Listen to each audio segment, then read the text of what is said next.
I will never forget the sound the wrapping paper made, not the usual crinkling chaos of kids tearing through presents. This was different, quiet, careful, like a secret being unfolded. It was the only sound in the room. No laughter, no music, just the delicate tearing of tape and paper as my daughter Maya, 7 years old, unwrapped her gift. She was sitting cross-legged on the carpet, the silver box balanced in her lap, her mittened fingers tugging gently at the edges, like she didn't want to ruin it, like it was sacred. And I remember thinking, she's savoring this. That's the kind of kid Maya is, gentle, thoughtful. She doesn't rip things open, she unfolds. She holds on to moments like they're treasures. She smiled as she peeled the paper back just a little. That small, hopeful smile kids get when they still believe in magic. And then the smile disappeared. Not suddenly, slowly. The corners of her mouth softened. Her eyebrows pulled in. She peered into the box and froze. I saw it before she even said anything. There was nothing inside. No toy, no note, no tissue paper, just cardboard. A bottom. A box that was empty. For a second, I genuinely thought there had been a mistake. Maybe something fell out. Maybe someone forgot to put the gift inside. But before I could even speak, he laughed. That sound. Short, sharp, cold, like a bark in winter. My father, Victor, sitting in his usual spot by the fireplace, arms folded, drink in hand. He chuckled and said, "I swear to God," he said, "this kids like her shouldn't expect anything. World's got enough leeches already." The room went completely silent. Even the clock behind him, the one that ticked too loud, and had chimed every hour since I was a kid, felt muted. Maya didn't move. Her little hands were still in the box, like maybe the gift was hiding in a corner. Like maybe she just hadn't seen it yet. I felt the heat rush to my face. My jaw clenched. My palms were shaking in my lap. I opened my mouth. I don't even know what I was going to say, but before anything came out, "Sandra," my sister muttered under her breath. "She's just like her mother, always expecting handouts." Then she snorted. Like it was funny. Like humiliating a 7-year-old was some kind of joke. I didn't even look at her. I couldn't.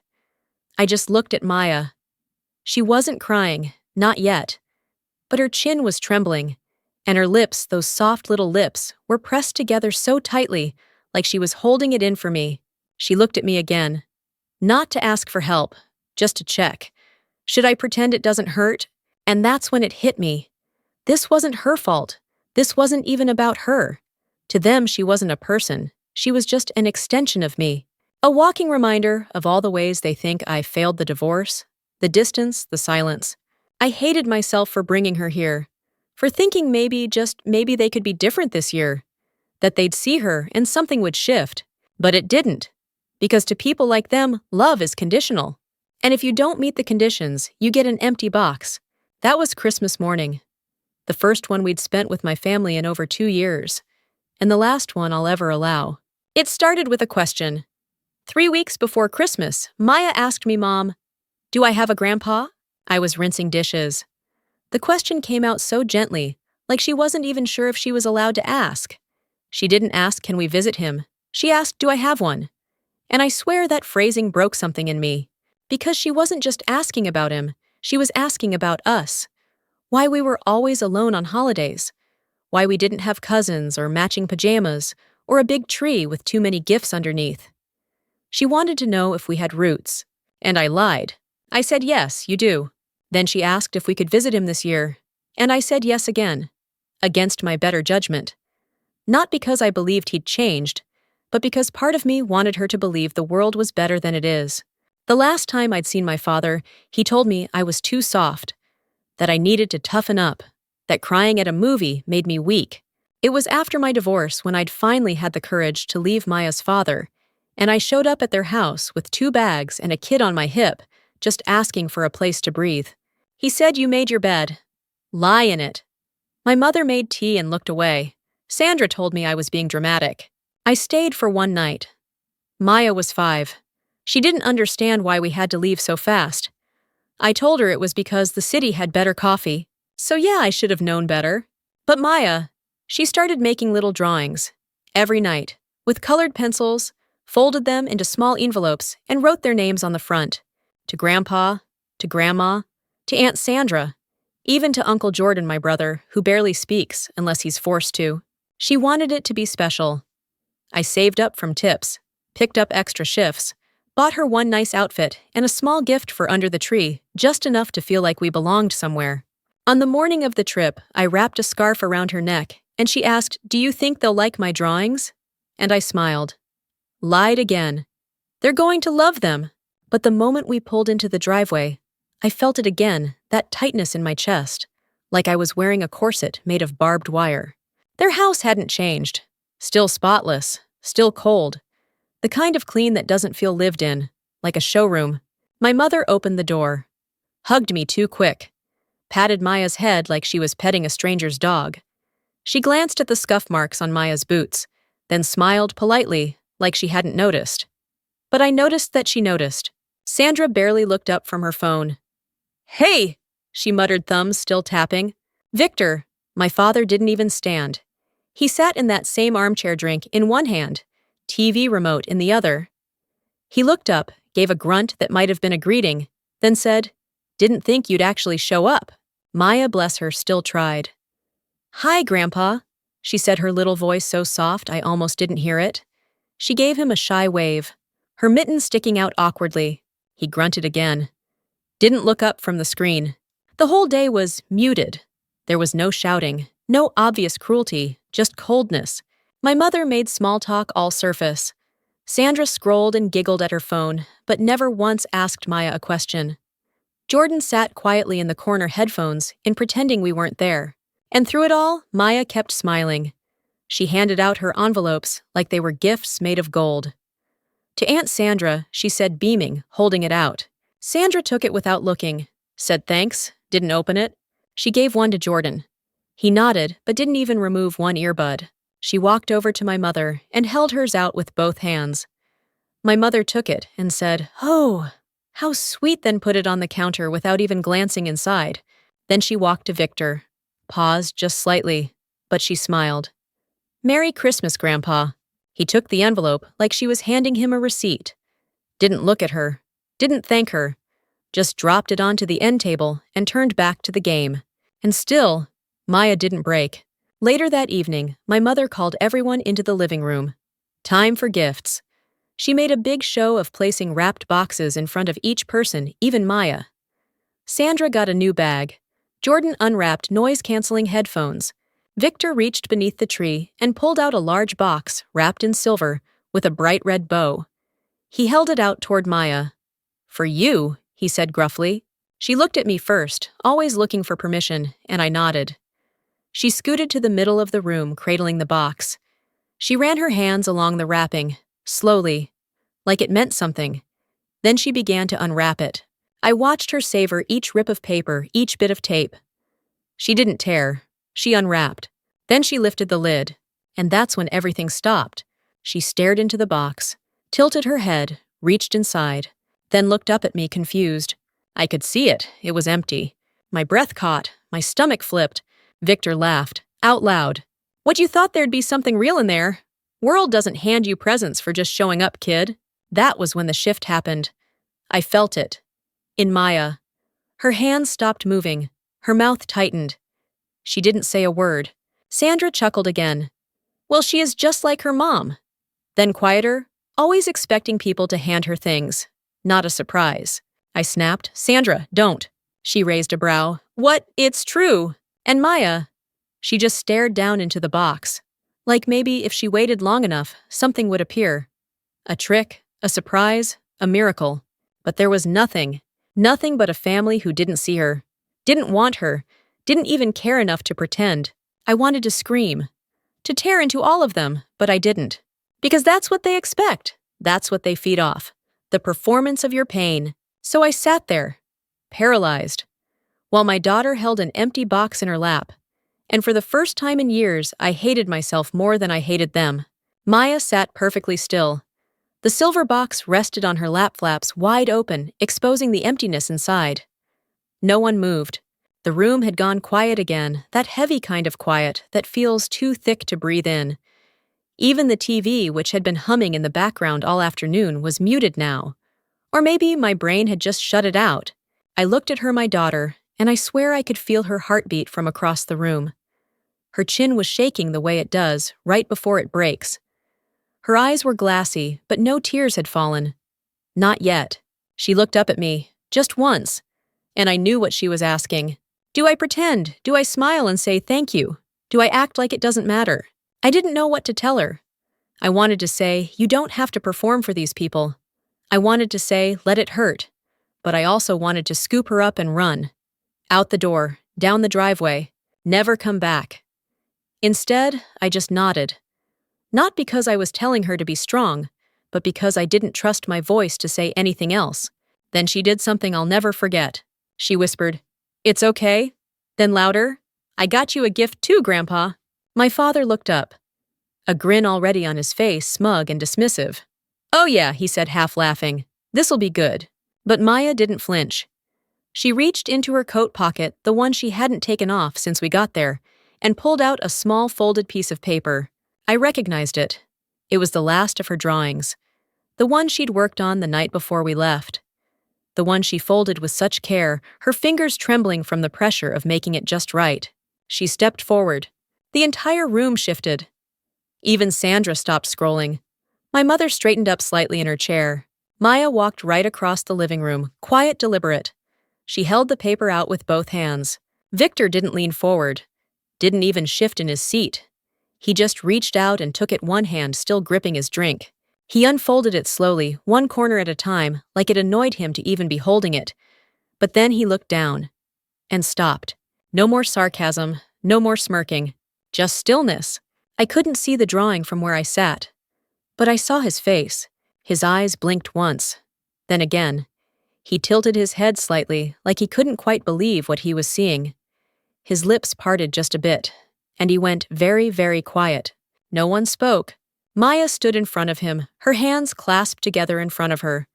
She wasn't smiling. She wasn't afraid. Just waiting. I rose from the couch, walked slowly across the room, and stood beside her. Placed my hand gently on her back. She didn't turn to look at me. Her eyes were locked on my father. And then, he folded the paper, not crumpled, not discarded. He folded it carefully, precisely, and placed it on the small table beside his chair, next to his drink, next to the remote. Then he stood up. No one moved. He didn't say a word, didn't make eye contact with anyone. He just walked out of the room, slow, measured, like his body weighed more than it used to. The hallway creaked under his steps, and then he was gone. Maya turned to me, eyes wide. "Did I do something wrong?" she asked. I knelt beside her, wrapped my arms around her shoulders, and whispered, "No, sweetheart, you did something brave." Behind us, Sandra mumbled something under her breath, probably a joke or a jab, but I didn't hear it clearly. I didn't care, because I knew in that moment something had changed. Not everything, not the whole family, not magically, not all at once, but something inside him. Whatever Maya had drawn, whatever she'd said with that piece of paper, it cut through a man who'd built his whole life around being untouchable. He didn't shout, he didn't argue, he just walked away. And sometimes silence says more than anything else. That night we stayed for dinner, but barely. I tried to eat, but my stomach was a knot. Maya helped fold the used wrapping paper, straightening out the ribbons, keeping herself busy. No one mentioned the box. No one mentioned the drawing. Victor didn't come back, not for dinner, not for dessert. Not when my mother called his name 3 times in that brittle tone she used when pretending everything was fine. We left early the next morning. I told them we had plans in the city. The truth, I just couldn't stand another second pretending this house had warmth in it. Sandra didn't even get up to say goodbye. My mother handed me a foil-wrapped plate of ham and said, "Drive safe." No hug, no apology, no acknowledgement of what happened. We got in the car. I strapped Maya in. And as I sat behind the wheel, I realized I'd been holding my breath since the moment we arrived. The drive home was silent. Maya stared out the window, watching the blur of snow against the bare trees. She didn't ask for music. She didn't ask questions. She just held her hands in her lap and looked out like the road itself might give her answers. I couldn't. I reached over at one point, gently took her hand and squeezed. She didn't say anything, but she squeezed back. I didn't ask about the drawing. I didn't ask what she wrote, or what she meant, or what she hoped for. I wanted to. I wanted to tear it open, understand, it make sense how a child could get through to a man I'd spent decades failing to reach. But I didn't want to take it from her. Not that moment, not the mystery. Because whatever she gave him, it wasn't for me to claim. It was hers. That night, back in our apartment, Maya unpacked her small overnight bag. She lined her pencils up on the windowsill like she always did. She brushed her teeth. She got into her pajamas. I tucked her in and kissed her forehead. And as I turned to leave the room, she said, "I don't think he liked my drawing." I froze. Turned back. Her voice was so soft I barely heard it over the hum of the radiator. I sat on the edge of the bed and asked, "Why do you think that?" She looked down at her blanket. "Because he left." And he didn't say anything. I opened my mouth to answer. To say something comforting, but nothing I could say would feel true. So I just pulled the covers tighter around her and said, "Sometimes people don't know how to say the things they feel." She nodded slowly, then whispered, "It's okay." I didn't draw it to make him say anything. I just wanted to give him something. I turned out the light and stood in the hallway after closing her door. Just stood there, letting the dark swallow me, and I cried. I cried for all the times I'd given and been met with silence. For all the empty boxes handed to me by people I kept trying to love. For all the years I thought I needed to become smaller just to stay in the room. But mostly, I cried because she hadn't learned that lesson. Not yet. And maybe she never would. 4 days later it arrived. A small cardboard box on our front porch. No return address, no markings. Just Maya's name printed in careful block letters across the top. I brought it inside, set it on the coffee table. She came out in her socks and stood over it like it might be a trick. I crouched down beside her. "Do you want to open it together?" I asked. She nodded. We peeled the tape slowly, lifted the flaps. Inside, resting on a nest of tissue paper, was a small wooden music box, hand-carved, delicate painted roses along the lid, a tiny crank on the side. Maya turned the handle. It played Somewhere Over the Rainbow. She didn't speak. She didn't cry. She just stared at it. Her hands cupped around it like it might vanish if she let go. Tucked inside was a note, one line, written in uneven, shaky handwriting. "To the bravest girl I know, thank you for remembering her." No name.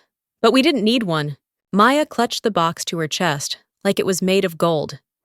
She stood in the middle of the living room, her head bowed slightly, her hair falling over her cheeks. And then she smiled. Not the big kind of smile.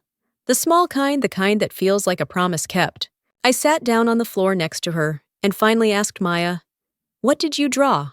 She looked at me, then down at the music box, then said in that same quiet voice, "It was a picture of him, holding hands with Grandma and me." She paused. "And I wrote, 'I hope you smile again one day,' because I remember how she used to make you laugh." I didn't speak, I couldn't. Because in one drawing, my daughter had done what I never could. She reminded him of who he was, not who he became. The man before the bitterness, before the grief, before the world hollowed him out and left him proud of being hard. That night, she placed the music box on her nightstand. She didn't play it again. She just wanted to know it was there. Every night since she winds it once before bed. Not to listen, just to feel it. To feel that something real came from something so cruel. A week later, I got a letter. It was addressed to me. No envelope, just 3 lines on a notepad sheet, folded once, stuck into our mailbox. Same shaky handwriting. "I was wrong about you. She's a good kid. I hope you're doing okay." No signature. But I knew, of course I knew. And for reasons I still can't explain, I cried harder than I had in years. Not because it fixed everything, not because it made the pain go away, but because for the first time I felt seen. Not as a mistake, not as a burden, not as the disappointment who made her bed. Just me, a mother, trying to raise a daughter who didn't inherit the silence I grew up with. After that, I stopped wondering whether Maya should have met them. Stopped questioning if I should have kept her away. Because as much as it hurt, she needed to see it. Not to be protected from it, but to know what the world looks like. So she could choose how to move through it. She didn't run, she didn't lash out, she didn't crumble. She gave him something. And somehow he gave something back. Not love, not a hug, but a crack in the wall. And sometimes, that's enough. We never talked about him again. Not really. Not in the way I thought we might, with closure or clarity, or some big dramatic family reckoning. There was no follow-up call, no apology from my mother, no message from Sandra, nothing. That house, that family, it's still what it always was. Quietly cruel, well-decorated and hollow. But something shifted in me, and something opened in him. And both of those things started because a little girl handed someone a piece of paper and believed it mattered. Maya still keeps the music box on her nightstand. She doesn't always play it. Sometimes she just holds it, cranks it once, listens to the first few notes, and then lets it fade. The first time I heard it after Christmas, I stood outside her room and just listened. It wasn't the song that got to me. It was the fact that she touched it like it was alive, like she was holding a memory or maybe a possibility. She talks about my mom sometimes, her grandmother, a woman she never met. She'll ask me, did Grandma really make him laugh a lot? And I'll nod. Because once a long time ago, she did. And maybe that's why the drawing worked. Because Maya reminded him that before he became someone bitter and guarded, he was someone who laughed easily, someone who loved, someone who could be held. She didn't write an insult. She didn't list his failures. She didn't try to guilt him. She gave him a version of himself he might have forgotten. And he didn't say thank you. He didn't say anything. But he heard it. I still have the letter he sent me. Just 3 lines, folded, crumpled at the corners. I keep it in my desk drawer. Not because it fixes what he did, but because it proves he saw us. Just once. With clarity, with softness. That's more than I ever expected. Sometimes people ask me why I went back. Why I let Maya be around them. Why I exposed her to people who I knew would treat her like a reminder instead of a person. And the truth is, I thought I was protecting her. I thought by staying away, by keeping them out of our lives, I was shielding her from the coldness that shaped me. But she didn't need a shield. She needed the truth.